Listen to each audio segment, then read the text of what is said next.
It's been 2 days of very intensive work. I will be missing this wealth of intellect, of wealth of input, knowledge and experience. Practically in the majority of contributions, we heard one tune, that without changing of economic model, we will not be able to cope with these problems. And this is correct. But for me, it's always a big question. Who is going to design this new model? That reminds me an old joke about the economists. The question is, how many economists is needed to change the bulb, electric bulb? The economic answer to that is, we do not need to change the bulb. All the conditions for lighting do exist. So actually, when you talk to mainstream economists, when you talk to the politicians, the answer is usually, okay, we need growth.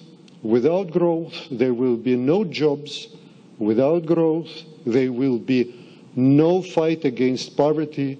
Without growth, we will not improve environment. It's a lie. Because growth has stopped providing jobs. I might tell you with the figures at hand that the people without job, the numbers of people without job today is much bigger, much higher than even 40 years ago. Growth has stopped providing wealth for the people.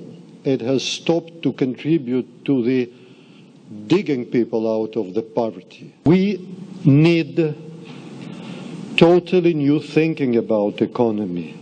And that's where I want to touch the recommendations of this conference. I think this conference provided an extremely interesting input. The biggest idea here is that the recipe, how to move ahead, should be consistent with the challenges, with the drivers of modern world, and with the comprehensive nature of these challenges. This conference has provided a lot of interesting inputs. I've been listening with genuine interest. I do not remember recently a conference so charged, not just with information, but with this systemic approach and solutions.